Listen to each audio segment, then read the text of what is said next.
ಆತ್ಮೀಯ ವಿದ್ಯಾರ್ಥಿಗಳೇ, ನಿಮಗೆಲ್ಲರಿಗೂ ತರಗತಿಗೆ ಸ್ವಾಗತ ಸುಸ್ವಾಗತ. ನಾವೀಗಾಗಲೇ ಕಳೆದ ಅವಧಿಯಲ್ಲಿ ಸಮಾಜಶಾಸ್ತ್ರದ ಅಧ್ಯಯನದ ವಿಷಯ ವಸ್ತು ಮತ್ತು 21ನೇ ಶತಮಾನದಲ್ಲಿ ಸಮಾಜಶಾಸ್ತ್ರದ ಪ್ರಮುಖ ಅಧ್ಯಯನ ಕ್ಷೇತ್ರಗಳ ಬಗ್ಗೆ ಅರ್ಥೈಸಿಕೊಂಡಿದ್ದು, ಈ ತರಗತಿಯಲ್ಲಿ ಸಮಾಜಶಾಸ್ತ್ರದ ಪ್ರಾಮುಖ್ಯತೆ ಇಲ್ಲವೇ ಉಪಯೋಗಗಳು, ಸಮಾಜಶಾಸ್ತ್ರವನ್ನು ಅಧ್ಯಯನ ಮಾಡುವುದರಿಂದ ನಮಗೇನು ಪ್ರಯೋಜನಗಳಿವೆ, ಸಮಾಜಶಾಸ್ತ್ರವನ್ನು ಅಧ್ಯಯನ ಮಾಡುವುದರಿಂದ ಏನು ಅನುಕೂಲಗಳು ಆಗಬಲ್ಲವು, ಅಥವಾ ಸಮಾಜಶಾಸ್ತ್ರವನ್ನು ಯಾತಕ್ಕಾಗಿ ಯಾವ ಉದ್ದೇಶಕ್ಕಾಗಿ ಅಧ್ಯಯನ ಮಾಡಬೇಕು ಎಂಬುದರ ಬಗ್ಗೆ ಇಲ್ಲಿ ನಾವು ಅರ್ಥೈಸಿಕೊಳ್ಳುವ ಇಲ್ಲವೇ ತಿಳಿದುಕೊಳ್ಳುವಂಥ ಒಂದು ಪ್ರಯತ್ನವನ್ನು ಮಾಡೋಣ ವಿದ್ಯಾರ್ಥಿಗಳೇ.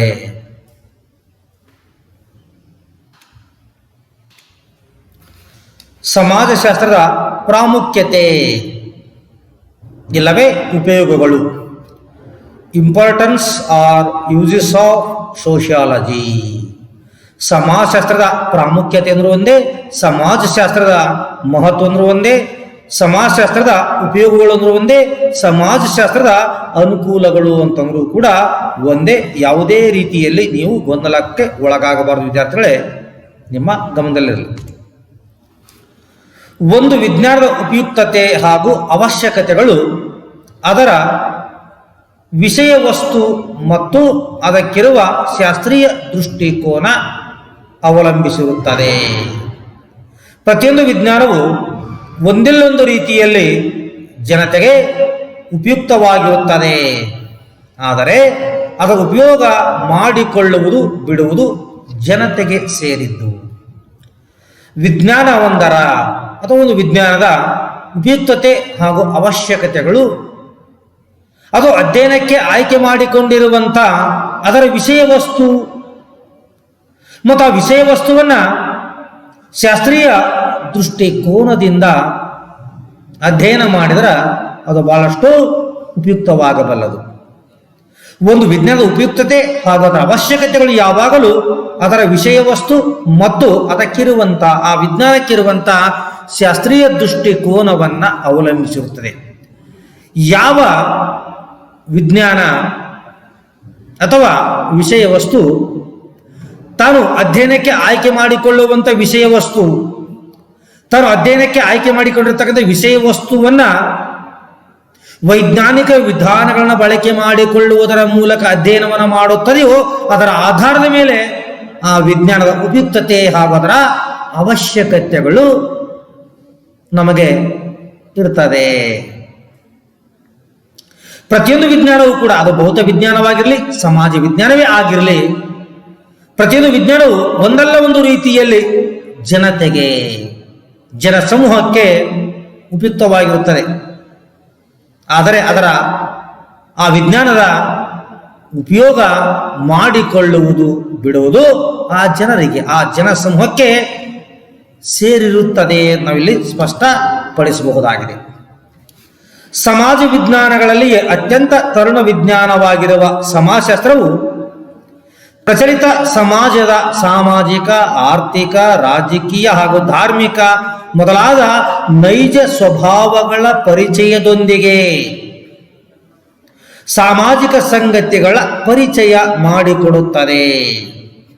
ಅಂತೆಯೇ ಪ್ರೊಫೆಸರ್ ಗಿಡ್ಡಿಂಗ್ಸ್ ರವರು ಸಮಾಜದಲ್ಲಿ ನಾವು ಏನಾಗಬೇಕೆಂದು ಇಚ್ಛಿಸುತ್ತವೆಯೋ ಹಾಗಾಗಲು ಸಮಾಜಶಾಸ್ತ್ರವು ತುಂಬ ಸಹಕಾರಿಯಾಗಿದೆ ಎಂದು ಅಭಿಪ್ರಾಯ ಪಟ್ಟಿದ್ದಾರೆ.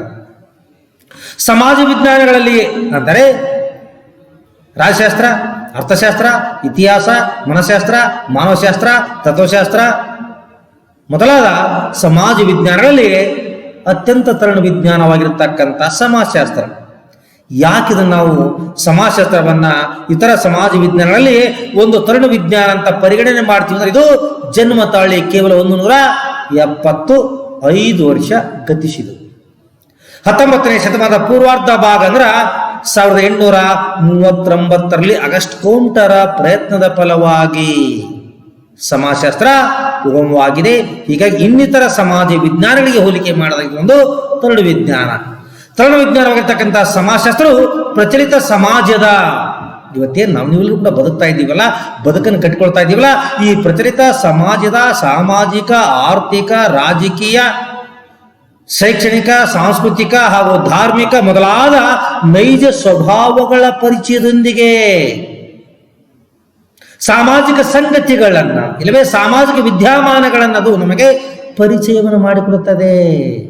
ಮಾನವನ ಸಾಮಾಜಿಕ ಜೀವನದ ಮೇಲೆ ಸಾಮಾಜಿಕ ಅಂಶಗಳ ಪ್ರಭಾವವೇನು, ಮಾನವನ ವರ್ತನೆಗಳ ಮೇಲೆ, ಮಾನವನ ಸಾಮಾಜಿಕ ಜೀವನದ ಮೇಲೆ ಆರ್ಥಿಕ ಅಂಶಗಳ ಪ್ರಭಾವ ಏನು, ರಾಜಕೀಯ ಅಂಶಗಳ ಪ್ರಭಾವ ಏನು, ಧಾರ್ಮಿಕ ಅಂಶಗಳ ಪ್ರಭಾವ ಏನು, ಸಾಂಸ್ಕೃತಿಕ ಅಂಶಗಳ ಪ್ರಭಾವ ಏನು, ತಾಂತ್ರಿಕ ಅಂಶಗಳ ಪ್ರಭಾವ ಏನು, ಶೈಕ್ಷಣಿಕ ಅಂಶಗಳ ಪ್ರಭಾವ ಏನು, ಹೀಗೆ ಪ್ರಚಲಿತ ಸಮಾಜದ ಸಾಮಾಜಿಕ, ಆರ್ಥಿಕ, ರಾಜಕೀಯ ಹಾಗೂ ಧಾರ್ಮಿಕ ಮೊದಲಾದ ನೈಜ ಸ್ವಭಾವಗಳ ಅವು ಹೇಗಿವೆಯೋ ಹಾಗೆಯೇ ಪರಿಚಯದೊಂದಿಗೆ ಸಾಮಾಜಿಕ ಸಂಗತಿಗಳಿಲ್ಲವೇ ವಿದ್ಯಮಾನಗಳ ಒಂದು ಪರಿಚಯವನ್ನು ನಮಗೆ ಮಾಡಿಕೊಡುತ್ತದೆ.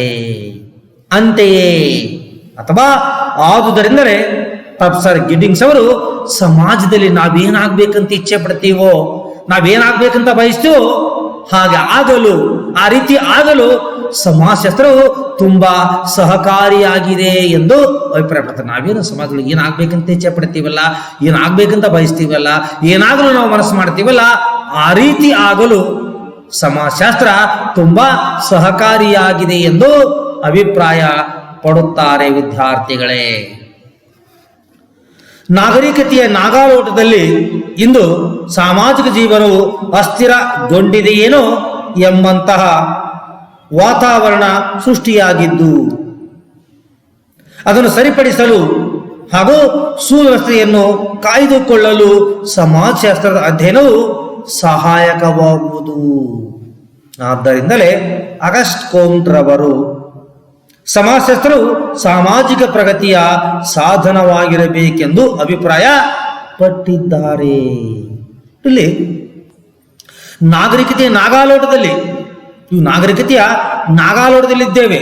ಲಕ್ಷಾಂತರ ಕೋಟ್ಯಾಂತರ ಕಿಲೋಮೀಟರ್ ದೂರದಲ್ಲಿರ್ತಕ್ಕಂಥ ಅನ್ಯ ಗ್ರಹಗಳನ್ನ ಅನ್ವೇಷಣೆ ಮಾಡಲು ಇಲ್ಲಿಯೇ ಕುಳಿತುಕೊಂಡು ನಾವು ರಾಕೆಟ್ಗಳನ್ನ ಉಡಾವಣೆ ಮಾಡುವುದರ ಮೂಲಕ ಆ ಅನ್ಯ ಗ್ರಹಗಳನ್ನ ನಾವು ಅಧ್ಯಯನ ಮಾಡಲಿಕ್ಕಾಗಿ ಉಪಗ್ರಹಗಳನ್ನ ಉಡಾವಣೆ ಮಾಡುವುದರ ಮೂಲಕವಾಗಿ ಆ ಗ್ರಹದಲ್ಲಿ ಜೀವ ಜಂತುಗಳು ಇವೆಯಾ, ಮಾನವ ಬದುಕಲಿಕ್ಕೆ ಬೇಕಾಗಿರ್ತಕ್ಕಂಥ ವಾತಾವರಣ ಅಲ್ಲಿ ಇದೆಯಾ, ಯಾವ ರೀತಿಯಾಗಿರ್ತಕ್ಕಂಥ ನೈಸರ್ಗಿಕ ಸಂಪನ್ಮೂಲವಿವೆ ಎಂಬುದನ್ನು ನಾವೇನು ಇವತ್ತು ಇಲ್ಲೇ ಕುಳಿತುಕೊಂಡು ಅನ್ವೇಷಣೆ ಮಾಡ್ತೀವಲ್ಲ, ಇದು ನಾಗರಿಕತೆಯ ನಾಗಾಲೋಟವನ್ನು ಸೂಚಿಸ್ತಾ ಇದೆ. ಇಂಥ ನಾಗರಿಕತೆಯ ನಾಗಾಲೋಟದಲ್ಲಿ ಸಾಮಾಜಿಕ ಜೀವನವು ಅಸ್ಥಿರಗೊಂಡಿದೆಯೇನೋ ಎಂಬಂತಹ ವಾತಾವರಣ ಸೃಷ್ಟಿಯಾಗಿದೆ. ಯಾಕಂದ್ರೆ ಇವತ್ತು ಪರಸ್ಪರರ ಮೇಲೆ ವಿಶ್ವಾಸವಿಲ್ಲ, ಪರಸ್ಪರರ ಮೇಲೆ ನಂಬಿಕೆ ಇಲ್ಲ, ಸಾಮಾಜಿಕ ಬದ್ಧತೆ ಇಲ್ಲ, ಸಾಮಾಜಿಕ ಮೌಲ್ಯಗಳು ಅವಸಾನಗೊಳ್ಳುತ್ತಿವೆಯೇನೋ ಎಂಬಂತಹ ವರ್ತನೆಗಳು ಪ್ರಕಟಗೊಳ್ಳುತ್ತಾ ಇವೆ. ಈ ಸಾಮಾಜಿಕ ವ್ಯವಸ್ಥೆ ಬಗ್ಗೆ ಜನಸಮೂಹ ಒಂದು ಭ್ರಮ ನಿರಸಗೊಳ್ಳುತ್ತಾ ಇದ್ದಾರೆ. ಅಷ್ಟೇ ಅಲ್ಲ, ಭರವಸೆಯನ್ನು ಕೂಡ ಕಳೆದುಕೊಳ್ತಾ ಇದ್ದಾರೆ. ಅದಕ್ಕೆ ಹಲವಾರು ಸಂಗತಿಗಳು ಕಾರಣವಾಗಿವೆ. ಇಂಥ ಸಾಮಾಜಿಕ ಜೀವನವು ಅಸ್ಥಿರಗೊಂಡಿದೆಯೇನೋ ಎಂಬಂತಹ ವಾತಾವರಣ ಸೃಷ್ಟಿಯಾಗಿದ್ದು ಅದನ್ನು ಸರಿಪಡಿಸಲು, ಅದನ್ನು ಸರಿದಾರಿಗೆ ತರಲು ಹಾಗೂ ಸಾಮಾಜಿಕ ಸುವ್ಯವಸ್ಥೆಯನ್ನ ಕಾಯ್ದುಕೊಳ್ಳಲು, ಸಾಮಾಜಿಕ ಪ್ರಕ್ರಮವನ್ನ ಕಾಯ್ದುಕೊಳ್ಳಲು ಸಮಾಜಶಾಸ್ತ್ರದ ಅಧ್ಯಯನವು ತುಂಬಾ ಸಹಾಯಕವಾಗುತ್ತದೆ ವಿದ್ಯಾರ್ಥಿಗಳೇ. ಆದ್ದರಿಂದಲೇ ಸಮಾಜಶಾಸ್ತ್ರ ಸಂಸ್ಥಾಪಕ, ಸಮಾಜಶಾಸ್ತ್ರದ ಪಿತಾಮಹನೆಂದು ಕರೆಸಿಕೊಂಡಿರುವಂತಹ ಫ್ರಾನ್ಸ್ ದೇಶದ ಸಾಮಾಜಿಕ ಚಿಂತಕ, ತತ್ವಜ್ಞನಾಗಿರತಕ್ಕಂಥ ಆಗಸ್ಟ್ ಕೋಮ್ಟ್ ರವರು ಸಮಾಜಶಾಸ್ತ್ರವು ಸಾಮಾಜಿಕ ಪ್ರಗತಿಯ ಸಾಧನವಾಗಿರಬೇಕೆಂದು ಅಭಿಪ್ರಾಯಪಟ್ಟಿದ್ದಾರೆ.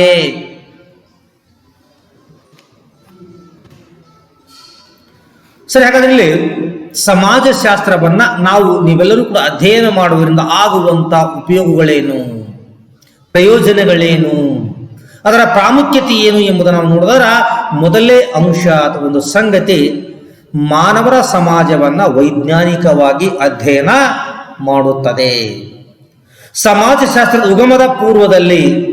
ಮಾನವನ ಸಮಾಜವನ್ನು ಸಮಗ್ರವಾಗಿ ಹಾಗೂ ವೈಜ್ಞಾನಿಕವಾಗಿ ಅಧ್ಯಯನ ಮಾಡಲು ಸಾಧ್ಯವಾಗಿರಲಿಲ್ಲ. ಇತರ ಸಮಾಜ ವಿಜ್ಞಾನಗಳಿಗಿಂತಲೂ ಸಮಾಜಶಾಸ್ತ್ರವು ಸಮಾಜವನ್ನೇ ಕೇಂದ್ರ ಬಿಂದುವನ್ನಾಗಿಟ್ಟುಕೊಂಡು ವೈಜ್ಞಾನಿಕ ವಿಧಾನಗಳ ಮೂಲಕ ಅಧ್ಯಯನ ಮಾಡುತ್ತದೆ. ಇಲ್ಲಿ ಮಾನವನ ಸಮಾಜವನ್ನ ವೈಜ್ಞಾನಿಕವಾಗಿ ಸಮಾಜಶಾಸ್ತ್ರ ಅಧ್ಯಯನವನ್ನು ಮಾಡುತ್ತದೆ. ಇದು ಒಂದು ಪ್ರಯೋಜನ, ನಮಗೆ ಇದು ಒಂದು ಅನುಕೂಲ, ಇದೊಂದು ಉಪಯೋಗ. ಸಮಾಜಶಾಸ್ತ್ರ ಉಗಮವಾಗುವ ಪೂರ್ವದಲ್ಲಿ ಸಮಾಜಶಾಸ್ತ್ರ ಎಂಬ ಒಂದು ಹೊಸ ವಿಜ್ಞಾನ ಜನ್ಮ ತಾಳುವ ಪೂರ್ವದಲ್ಲಿ ಮಾನವನ ಸಮಾಜವನ್ನ ಸಮಗ್ರವಾಗಿ, ಸಮಾಜ ಹೇಗಿದೆ, ಈ ಸಮಾಜ ಹೇಗೆ ಉಗಮವಾಗಿದೆ, ಸಾಮಾಜಿಕ ವ್ಯವಸ್ಥೆ ಹೇಗೆ ರಚನೆಯಾಗಿದೆ, ಈ ಸಮಾಜ ಹೇಗೆ ಬೆಳವಣಿಗೆ ಕಂಡುಕೊಂಡಿದೆ, ಈ ಸಾಮಾಜಿಕ ವ್ಯವಸ್ಥೆಯಲ್ಲಿರ್ತಕ್ಕಂಥ ಸಮೂಹಗಳು ಸಂಘ ಸಂಸ್ಥೆಗಳು ಹೇಗಿವೆ ಎಂಬುದರ ಬಗ್ಗೆ ಇಡಿಯಾಗಿ ಸಮಾಜವನ್ನ ಸಮಗ್ರವಾಗಿ ಹಾಗೂ ವೈಜ್ಞಾನಿಕ ನೆಲೆಗಟ್ಟಿನಲ್ಲಿ ವಾಸ್ತವಿಕ ತಳಹದಿಯಲ್ಲಿ ಅಧ್ಯಯನ ಮಾಡಲು ಸಾಧ್ಯವಾಗಿರಲಿಲ್ಲ. ಇತರ ಸಮಾಜ ವಿಜ್ಞಾನಗಳಿಗಿಂತಲೂ ಅರ್ಥಶಾಸ್ತ್ರ ಆಗಿರಬಹುದು, ರಾಜಶಾಸ್ತ್ರ ಆಗಿರಬಹುದು, ಶಿಕ್ಷಣಶಾಸ್ತ್ರ ಆಗಿರಬಹುದು, ಇತಿಹಾಸ ಆಗಿರಬಹುದು, ಮನಶಾಸ್ತ್ರ ಆಗಿರಬಹುದು, ಮಾನವಶಾಸ್ತ್ರ ಆಗಿರಬಹುದು, ಅರ್ಥಶಾಸ್ತ್ರ ಇದು ಅಪರಾಧಶಾಸ್ತ್ರವಾಗಿರಬಹುದು, ಯಾವುದೇ ಸಮಾಜ ವಿಜ್ಞಾನಗಳಾಗಲಿ ಇತರ ಸಮಾಜ ವಿಜ್ಞಾನಗಳಿಗಿಂತ ಸಮಾಜಶಾಸ್ತ್ರವು ಮಾನವನ ಸಮಾಜವನ್ನೇ ಕೇಂದ್ರ ಬಿಂದುವನ್ನಾಗಿಟ್ಟುಕೊಂಡು ವೈಜ್ಞಾನಿಕ ವಿಧಾನಗಳ ಮೂಲಕ ಅಧ್ಯಯನವನ್ನ ಮಾಡುತ್ತದೆ. ಸಮಾಜದ ಉಗಮ, ಸಾಮಾಜಿಕ ರಚನೆ, ಬೆಳವಣಿಗೆ, ಪರಿವರ್ತನೆ ಹಾಗೂ ಅದರ ಕಾರ್ಯ ಚಟುವಟಿಕೆಗಳು, ಸಾಮಾಜಿಕ ಸಮಸ್ಯೆಗಳು, ಸವಾಲುಗಳು, ಅವುಗಳಿಗೆ ಕಾರಣ ಪರಿಣಾಮಗಳ ಕುರಿತು ಬೆಳಕು ಚೆಲ್ಲುತ್ತದೆ. ಅಂತೆಯೇ LF ವಾರ್ಡ್ ರವರು ಸಮಾಜಶಾಸ್ತ್ರವು ಮಾನವನ ಸಮಾಜವನ್ನು ವೈಜ್ಞಾನಿಕವಾಗಿ ಅಧ್ಯಯನ ಮಾಡುವ ಶಾಸ್ತ್ರವಾಗಿದೆ ಎಂದು ಅಭಿಪ್ರಾಯ ಪಟ್ಟಿದ್ದಾರೆ.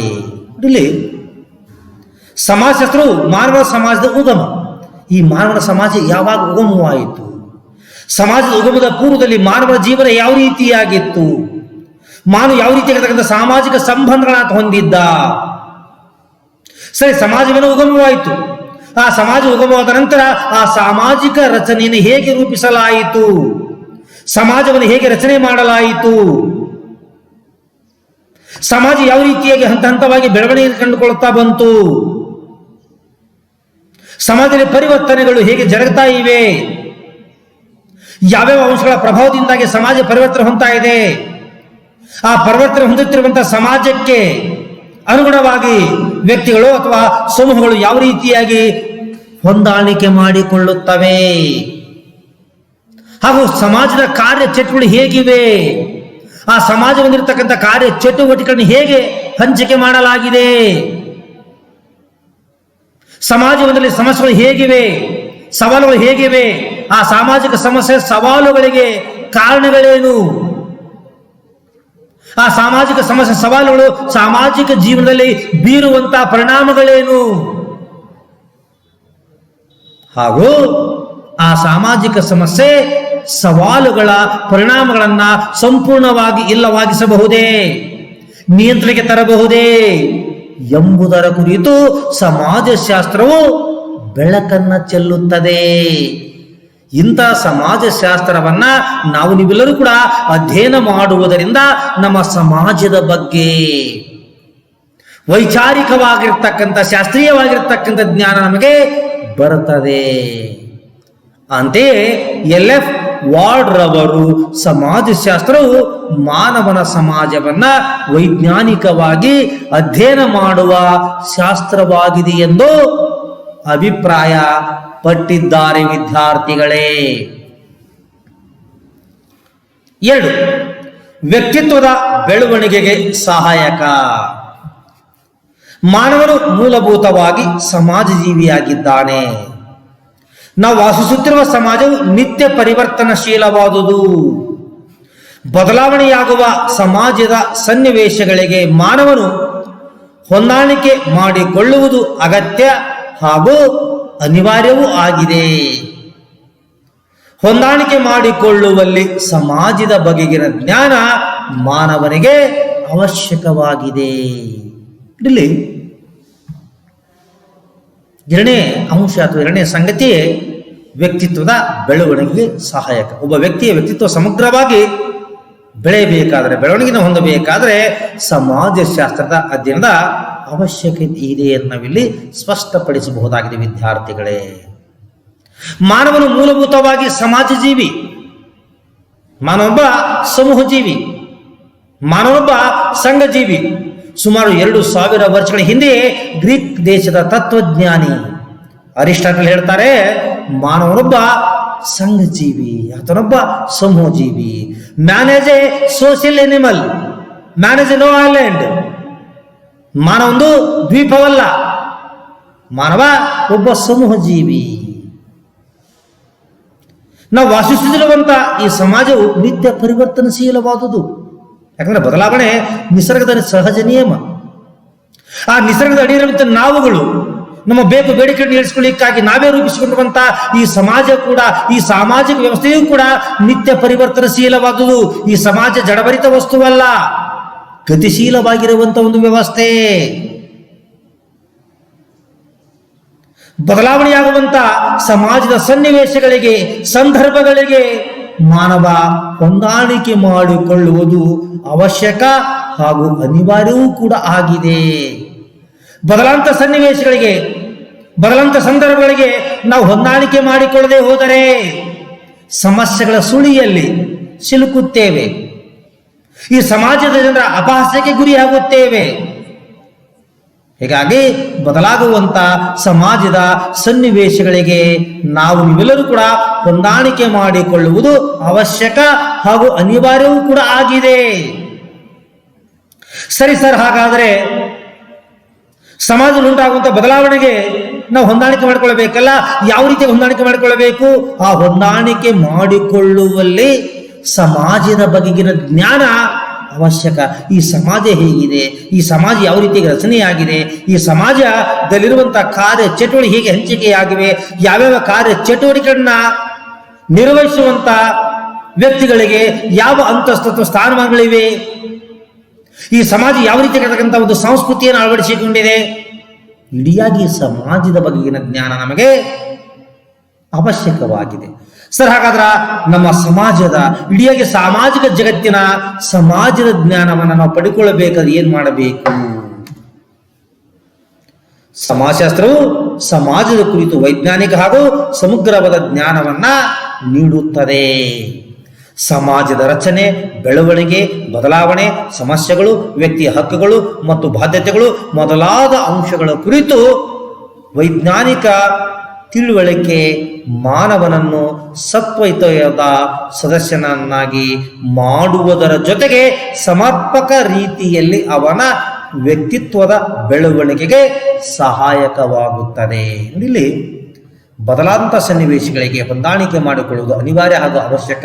ಹಾಗಾದ್ರೆ ಅಂತ ಹೊಂದಾಣಿಕೆ ಮಾಡಿಕೊಳ್ಳಬೇಕಾದ್ರೆ ಸಮಾಜದ ಜ್ಞಾನ ನಮಗೆ ಅವಶ್ಯಕವಾಗಿದೆ. ಅಂತ ಸಮಾಜ ಜ್ಞಾನವನ್ನು ಯಾವುದು ಕೊಡ್ತಾ ಇದೆ ಅಂದ್ರೆ ಸಮಾಜಶಾಸ್ತ್ರ.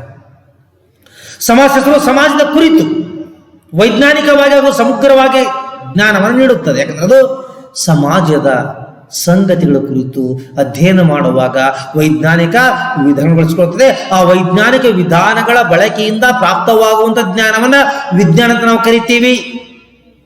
ಅಂತ ವೈಜ್ಞಾನಿಕ ಹಾಗೂ ಸಮಗ್ರವಾಗಿರ್ತಕ್ಕಂಥ ಜ್ಞಾನವನ್ನ ಸಮಾಜಶಾಸ್ತ್ರ ನಮಗೆ ನೀಡುತ್ತದೆ. ಹೇಗೆ ಸಮಾಜದ ರಚನೆ ಹೇಗಿದೆ, ಸಮಾಜ ಹೇಗೆ ಉಗಮವಾಗಿದೆ, ಹೇಗೆ ಬೆಳವಣಿಗೆ ಹೊಂದಿದೆ, ಸಮಾಜದ ಸಮಸ್ಯೆಗಳೇನು, ವ್ಯಕ್ತಿಯ ಹಕ್ಕುಗಳು, ಬಾಧ್ಯತೆಗಳು ಮೊದಲಾದ ಸಂಗತಿಗಳ ಕುರಿತು ವೈಜ್ಞಾನಿಕವಾಗಿರುವಂಥ ತಿಳುವಳಿಕೆಯನ್ನ, ಜ್ಞಾನವನ್ನ ಅದು ನಮಗೆ ನೀಡುತ್ತದೆ. ಅಂತ ವೈಜ್ಞಾನಿಕವಾಗಿರ್ತಕ್ಕಂಥ ಹಾಗೂ ಸತ್ವಯುತವಾಗಿರ್ತಕ್ಕಂಥ ಜ್ಞಾನವನ್ನ ಸಮಾಜದ ಸದಸ್ಯನನ್ನಾಗಿ, ಸತ್ವದ ಜ್ಞಾನದ ಸದಸ್ಯನನ್ನಾಗಿ ಮಾಡುವುದರ ಜೊತೆಗೆ ಸಮರ್ಪಕವಾದಂಥ ರೀತಿಯಲ್ಲಿ ವ್ಯಕ್ತಿಯ ವ್ಯಕ್ತಿತ್ವ ವಿಕಸನಗೊಳ್ಳುವಂತೆ, ರೂಪಿತವಾಗುವಂತೆ ನಮ್ಮ ನಿಮ್ಮಗಳ ವ್ಯಕ್ತಿತ್ವವನ್ನ ಸಮಗ್ರವಾಗಿ ರೂಪಿಸ್ಕೊಳ್ಬೇಕಾದ್ರ ವಿಕಸನಗೊಳ್ಳಬೇಕಾದ್ರ ನಮಗೆ ಸಮಾಜದ ಜ್ಞಾನ ಅವಶ್ಯಕ. ಅಂತ ಸಮಾಜ ಜ್ಞಾನವನ್ನ ಸಮಾಜಶಾಸ್ತ್ರ ನೀಡುತ್ತದೆ.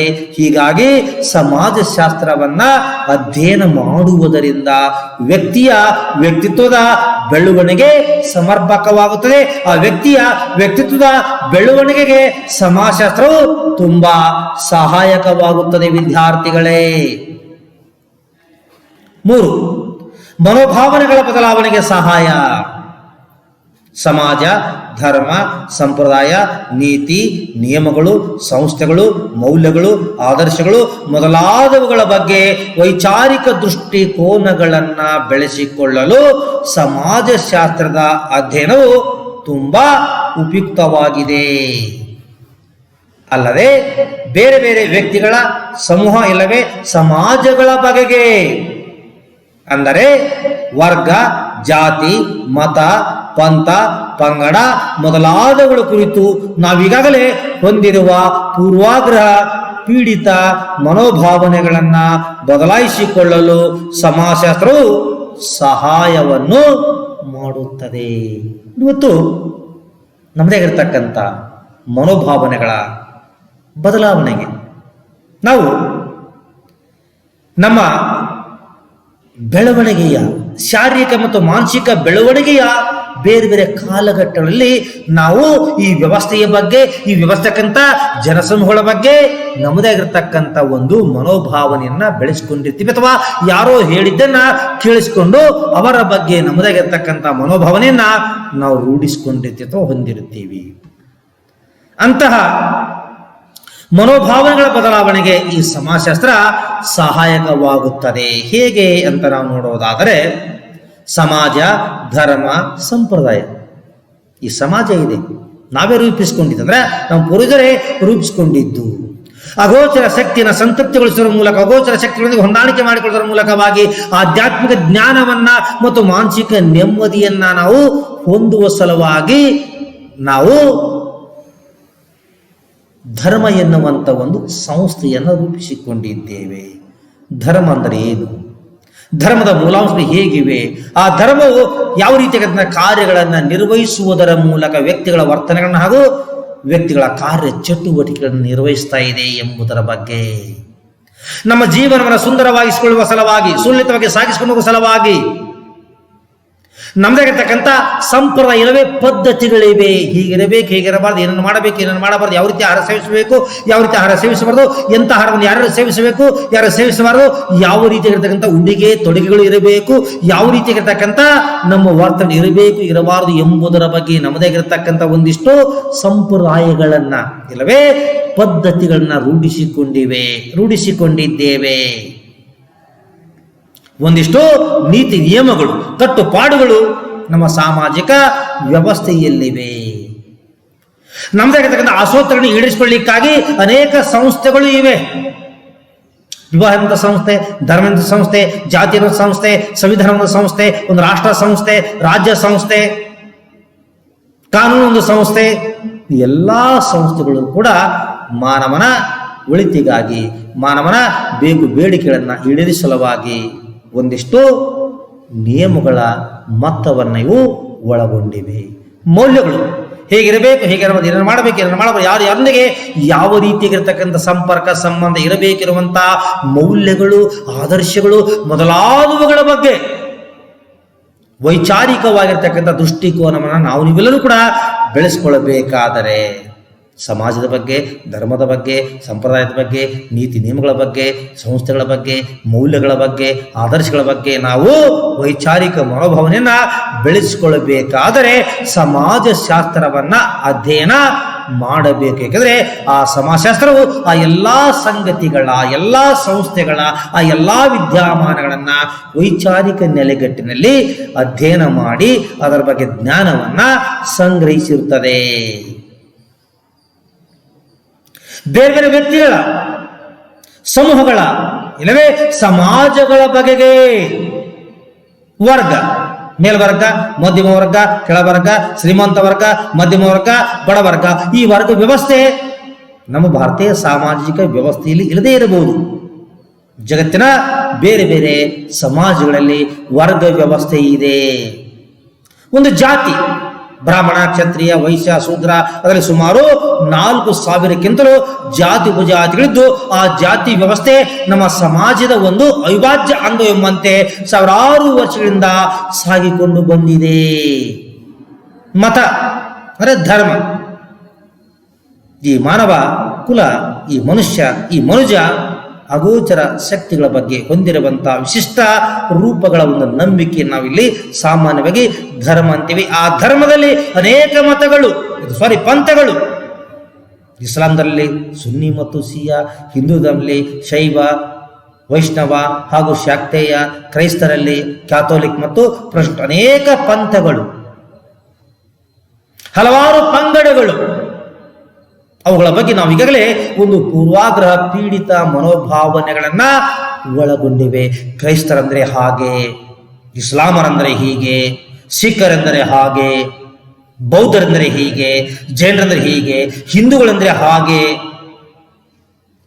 ಅವರು ನಮ್ಮ ಸಂಸ್ಕೃತಿಯನ್ನ ಹಾಳು ಮಾಡಲೆಂದೇ, ನಮ್ಮವರನ್ನ ಕೊಲ್ಲಲೆಂದೇ, ನಮ್ಮವರನ್ನ ಭಯಭೀತಗೊಳಿಸಲೆಂದೇ ಇಂಥ ಕಾರ್ಯ ಚಟುವಟಿಕೆಗಳಲ್ಲಿ ಇಂಥ ಧರ್ಮದ, ಇಂಥ ಮತಗಳ, ಇಂಥ ಪಂಥಗಳ ಜನರು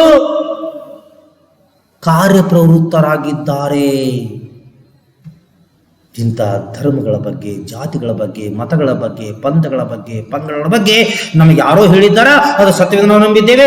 ಎಲ್ಲೋ ಒಂದು ಗ್ರಂಥದಲ್ಲಿ ಉಲ್ಲೇಖವಾಗಿದೆ, ಅದನ್ನು ನಾವು ಸತ್ಯವೆಂದು ನಂಬಿಕೊಂಡು ಆ ಧರ್ಮದ ಜನರ ಬಗ್ಗೆ, ಆ ಜಾತಿ ಜನರ ಬಗ್ಗೆ, ಆ ಮತಗಳ, ಆ ಪಂಥಗಳ, ಆ ಪಂಗಡ ಜನರ ಬಗ್ಗೆ ನಾವು ಪೂರ್ವಾಗ್ರಹ ಪೀಡನೆಯನ್ನ ಒಳಗೊಂಡಿದ್ದೇವೆ. ಇಂಥ ಪೂರ್ವಾಗ್ರಹ ಪೀಡಿತಗಳನ್ನು ನಾವು ಬಿಡಬೇಕಾದರೆ, ವೈಚಾರಿಕವಾಗಿರ್ತಕ್ಕಂಥ ಮನೋಭಾವನನ್ನ ನಾವು ರೂಢಿಸಿಕೊಳ್ಳಬೇಕಾದರೆ ಸಮಾಜಶಾಸ್ತ್ರ ನಾವು ಅಧ್ಯಯನ ಮಾಡಿದರೆ ಇಂಥ ಮನೋಭಾವನೆಗಳ ಬದಲಾವಣೆಗೆ ಸಮಾಜಶಾಸ್ತ್ರವು ತುಂಬಾ ಸಹಾಯಕವಾಗುವುದು ವಿದ್ಯಾರ್ಥಿಗಳೇ. 4, ಸಾಮಾಜಿಕ ಸಮಸ್ಯೆಗಳಿಗೆ ಪರಿಹಾರ. ಪ್ರಚಲಿತ ಸಮಾಜವು ಸಮಸ್ಯೆಗಳ ಆಗರವಾಗಿದೆ ಎಂದರೆ ಅತಿಶಯೋಕ್ತರಾಗಲಾರದು. ಆಧುನಿಕ ಸಮಾಜದಲ್ಲಿ ಬಡತನ, ನಿರುದ್ಯೋಗ, ಅಪರಾಧ, ಬಾಲಾಪರಾಧ, ಮದ್ಯಪಾನ ಮತ್ತು ಮಾದಕ ವಸ್ತುಗಳ ಸೇವನೆ, ವೇಶ್ಯಾವೃತ್ತಿ, ಭ್ರಷ್ಟಾಚಾರ, ಭಯೋತ್ಪಾದನೆ, ವರದಕ್ಷಿಣೆ, ಬಾಲಕಾರ್ಮಿಕತೆ, ಅತ್ಯಾಚಾರ ಮೊದಲಾದವುಗಳು ಮಾನವನ ಜೀವನವನ್ನ ಅಸ್ಥಿರಗೊಳಿಸಿ ಅವರ ನೆಮ್ಮದಿಯನ್ನ ಹಾಳು ಮಾಡಿವೆ.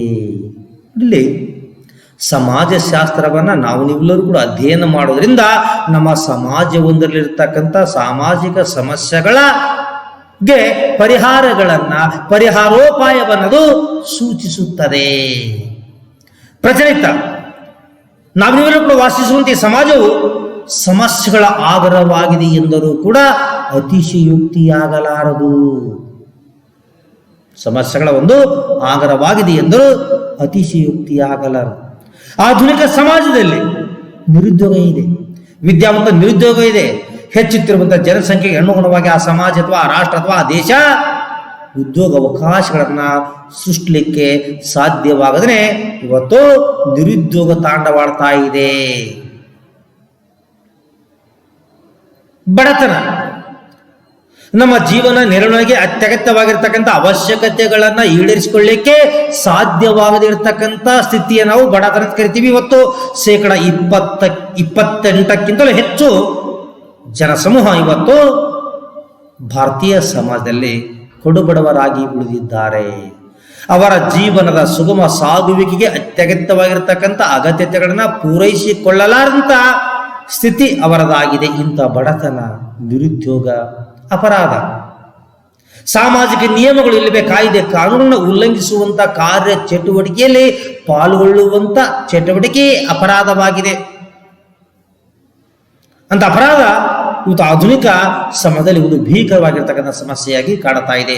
ಅದೆಷ್ಟೋ ಕಟ್ಟುನಿಟ್ಟಿನ ಕಾಯ್ದೆ ಕಾನೂನಿದ್ದರೂ ಕೂಡ ಕಟ್ಟುನಿಟ್ಟಿನ ಕಾಯ್ದೆ ಕಾನೂನನ್ನ ಪರಿಪಾಲನೆ ಮಾಡಲಿಕ್ಕೆ ವ್ಯವಸ್ಥೆ ಇದ್ದರೂ ಕೂಡ ತಪ್ಪು ಮಾಡಿದವರಿಗೆ ಶಿಕ್ಷೆ ಕೊಡಲಿಕ್ಕಾಗಿ ನ್ಯಾಯಾಲಯ ಇದೆ. ತಪ್ಪು ಮಾಡಿದವರಿಗೆ ಶಿಕ್ಷೆ ಕೊಟ್ಟಂತ ಸಂದರ್ಭದಲ್ಲಿ ಶಿಕ್ಷೆಯನ್ನ ಅನುಭವಿಸಲಿಕ್ಕೆ ಕಾರಾಗೃಹಗಳಿಗೂ ಕೂಡ ಇವೆ. ಆದರೂ ಕೂಡ ಇವತ್ತಿನ ಜನಸಮೂಹ ಹೆಚ್ಚಿನ ಪ್ರಮಾಣದಲ್ಲಿ ಕಾಯ್ದೆ ಕಾನೂನು ಉಲ್ಲಂಘಿಸುವಂತ ಚಟುವಟಿಕೆಯಲ್ಲಿ ಪಾಲ್ಗೊಂಡಿದ್ದರೆ ಬಾಲಾಪರಾಧ, ಅಪ್ರಾಪ್ತ ವಯಸ್ಸಿನ ಮಕ್ಕಳು ಹೆಣ್ಣಾಗಿರ್ಬೋದು ಗಂಡಾಗಿರ್ಬೋದು ಆ ಕಾನೂನುಗಳನ್ನು ಉಲ್ಲಂಘಿಸುವಂತ ಚಟುವಟಿಕೆಯಲ್ಲಿ ಪಾಲ್ಗೊಳ್ಳುವುದೇ ಬಾಲಾಪರಾಧ ಅಂತ ಬಾಲಾಪರಾಧ ಎನ್ನುವಂಥ ಸಮಸ್ಯೆ ಇದೆ. ಮದ್ಯಪಾನ ಮತ್ತು ಮಾದಕ ವಸ್ತುಗಳ ಸೇವನೆ ವಿದ್ಯಾರ್ಥಿ ಇವೆಲ್ಲ ಕೂಡ ಇತ್ತೀಚಿನ ದಿನಮಾನಗಳಲ್ಲಿ ದೃಶ್ಯ ಮಾಧ್ಯಮಗಳಲ್ಲಿ ಕಂಡಿದ್ದೀರಿ, ವಿದ್ಯುನ್ಮಾನ ಮಾಧ್ಯಮಗಳಲ್ಲೂ ಕೂಡ ಕಂಡಿದ್ದೀರಿ, ಮುದ್ರಣ ಮಾಧ್ಯಮದಲ್ಲೂ ಕೂಡ ಕಂಡಿದ್ದೀರಿ. ಇವತ್ತು ಯುವ ಜನಾಂಗ ಮಾದಕ ವಸ್ತುಗಳ ಸೇವನೆಯ ದಾಸರಾಗಿ ತಮ್ಮ ಆರೋಗ್ಯವನ್ನು ಹಾಳು ಮಾಡಿಕೊಳ್ಳುವಂತ ಕಾರ್ಯದಲ್ಲಿ ಅವರು ಪಾಲ್ಗೊಂಡಿದ್ದಾರೆ ಅಂತ. ಮದ್ಯಪಾನ ಮತ್ತು ಮಾದಕ ವಸ್ತುಗಳ ಸೇವನೆಯುವಂತ ಸಮಸ್ಯೆ ಇದೆ. ಅದೆಷ್ಟೋ ಜನ ಸ್ತ್ರೀಯರು ತಮ್ಮ ಜೀವನ ನಿರ್ಣಯಕ್ಕಾಗಿ, ತಮ್ಮ ಲೈಂಗಿಕವಾಗಿ ನಡೆಸಿಕೊಳ್ಳಿಕ್ಕಾಗಿ, ತಮ್ಮ ದೇಹವನ್ನ ಹಣಕ್ಕಾಗಿ, ಒಡವೆಗಾಗಿ, ಇನ್ನಿತರ ವಸ್ತುಗಳಿಗಾಗಿ ಮಾರಿಕೊಳ್ಳುವಂಥದ್ದೇ ವೇಶ್ಯಾವೃತ್ತಿ ಅಥವಾ ವೇಶ್ಯಾವಾಟಿಕೆ. ಅದೆಷ್ಟೋ ಸಂದರ್ಭದಲ್ಲಿ ಬಲವಂತವಾಗಿ ಹೆಣ್ಣು ಮಕ್ಕಳಂತ ಚಟುವಟಿಕೆಯಲ್ಲಿ ನೂಕುವಂತ ಸನ್ನಿವೇಶಗಳು ಕೂಡ ಕಂಡು ಬರ್ತಾ ಇವೆ. ಭ್ರಷ್ಟಾಚಾರ, ಯಾವುದೇ ಒಂದು ಕಾರ್ಯವನ್ನ, ಯಾವುದೇ ಒಂದು ಕೆಲಸವನ್ನ ಮಾಡಿಕೊಡುವುದಕ್ಕಾಗಿ ಅಥವಾ ಮಾಡಿಕೊಟ್ಟಿದ್ದಕ್ಕಾಗಿ ಆ ಕೆಲಸವನ್ನ ಮಾಡಿಸಿಕೊಳ್ಳುವಂತ ವ್ಯಕ್ತಿಯಿಂದ ಹಣವನ್ನು, ವಸ್ತುಗಳನ್ನು, ಉಡುಗೊರೆಗಳನ್ನು ಪಡೆದುಕೊಳ್ಳುವಂಥದ್ದಿದೆಯಲ್ಲ, ಅದು ಭ್ರಷ್ಟಾಚಾರ. ಇವತ್ತು ಭ್ರಷ್ಟಾಚಾರ ವ್ಯಾಪಕವಾಗಿ ನಮ್ಮ ಸಮಾಜವನ್ನು ಆವರಿಸಿಕೊಂಡಿದೆ. ಒಂದು ಕಾಲಘಟ್ಟದಲ್ಲಿ ರಾಜಕೀಯಕ್ಕೆ ಮಾತ್ರ ಸೀಮಿತವಾಗಿರ್ತಕ್ಕಂಥ ಭ್ರಷ್ಟಾಚಾರ ಜೀವನದ ಸರ್ವ ಕ್ಷೇತ್ರಗಳ ಮೇಲೆ ಕೂಡ, ಸಾಮಾಜಿಕ, ಆರ್ಥಿಕ, ರಾಜಕೀಯ, ಸಾಂಸ್ಕೃತಿಕ, ಶೈಕ್ಷಣಿಕ, ಕ್ರೀಡೆ ಮೊದಲಾದ ಕ್ಷೇತ್ರಗಳು ಕೂಡ ಭ್ರಷ್ಟಾಚಾರ ವ್ಯಾಪಕವಾಗಿ ಆವರಿಸಿಕೊಂಡಿದೆ. ಭಯೋತ್ಪಾದನೆ, ವರದಕ್ಷಿಣೆ, ಬಾಲಕಾರ್ಮಿಕತೆ, ಅತ್ಯಾಚಾರ ಮೊದಲಾದವುಗಳು ಮಾನವ ಜೀವನವನ್ನ ಅಸ್ಥಿರಗೊಳಿಸಿ ಅವನ ನೆಮ್ಮದಿಯನ್ನ ಹಾಳು ಮಾಡಿವೆ. ಅಂತ ಸಾಮಾಜಿಕ ಸಮಸ್ಯೆಗಳ ಉಗಮ ಹಾಗೂ ಉಲ್ಬಣಕ್ಕೆ ಕಾರಣವಾಗಿರುವಂತಹ ಅಂಶಗಳು ಯಾವುವು, ಅವುಗಳು ಬೀರಬಹುದಾದ ಪರಿಣಾಮಗಳು ಎಂತಹವುಗಳು ಎಂಬುದನ್ನ ಸಮಾಜಶಾಸ್ತ್ರವು ವಿಶ್ಲೇಷಣೆ ಮಾಡುತ್ತದಲ್ಲದೆ ಅವುಗಳ ನಿಯಂತ್ರಣ ಹಾಗೂ ನಿರ್ಮೂಲನ ಮಾಡದ ಹೊರತು ಸಮಾಜದ ಪ್ರಗತಿ ಸಾಧ್ಯವಿಲ್ಲ ಎಂಬುದನ್ನ ಮನವರಿಕೆ ಮಾಡಿಕೊಟ್ಟು ಅವುಗಳ ನಿಯಂತ್ರಣ ಹಾಗೂ ನಿರ್ಮೂಲನಕ್ಕೆ ಪರಿಹಾರೋಪಾಯಗಳನ್ನ ಸಮಾಜಶಾಸ್ತ್ರವು ಸೂಚಿಸುತ್ತದೆ. ಅಂತೆಯೇ ಅಗಸ್ಟ್ ಕೋಮ್ಟ್ ರವರು ಸಮಾಜಶಾಸ್ತ್ರವು ಸಾಮಾಜಿಕ ಸುಧಾರಣೆಯ ವಾಹಕವಾಗಿದೆ ಎಂದು ಅಭಿಪ್ರಾಯ ಪಟ್ಟಿದ್ದಾರೆ. ಇವತ್ತು ನಾವು ಪ್ರಚಲಿತ ಸಾಮಾಜಿಕ ವ್ಯವಸ್ಥೆಯನ್ನ ಸಮಸ್ಯೆಗಳ ಆಗರ ಅಂತ ಕರಿತೀವಿ. ಆ ಎಲ್ಲಾ ಸಮಸ್ಯೆಗಳ ಉಗಮ ಹೇಗಾಯಿತು, ಯಾವ ರೀತಿಯ ಸಮಸ್ಯೆ ಉಲ್ಬಣಗೊಂಡಿತು, ಆ ಸಾಮಾಜಿಕ ಸಮಸ್ಯೆಗಳ ಉಗಮ ಮತ್ತು ಉಲ್ಬಣಕ್ಕೆ ಕಾರಣವಾಗಿರತಕ್ಕಂಥ ಅಂಶಗಳು ಆದರೂ ಯಾವುವು, ಯಾವ್ಯಾವ ಅಂಶಗಳಿಂದಾಗಿ ಈ ಸಮಸ್ಯೆ ಉಲ್ಬಣಗೊಂಡಿತು, ಆ ಸಮಸ್ಯೆಗಳು ಬೀರಬಹುದಾದಂಥ ಪರಿಣಾಮಗಳು ಯಾವುವು, ಆ ಪರಿಣಾಮಗಳು ಆದರೂ ಎಂತಹವುಗಳು ಎಂಬ ವಿಷಯದ ಬಗ್ಗೆ ಸಮಾಜಶಾಸ್ತ್ರವು ವಿಶ್ಲೇಷಣೆಯನ್ನ ಮಾಡುತ್ತದೆ. ಬರೀ ಸಾಮಾಜಿಕ ಸಮಸ್ಯೆಗಳ ಬಗ್ಗೆ ವಿಶ್ಲೇಷಣೆ ಮಾಡೋದಷ್ಟೇ ಅಲ್ಲ, ಆ ಸಾಮಾಜಿಕ ಸಮಸ್ಯೆಗಳನ್ನ ನಿಯಂತ್ರಣ ಮಾಡಬೇಕು, ನಿರ್ಮೂಲನೆ ಮಾಡಬೇಕು.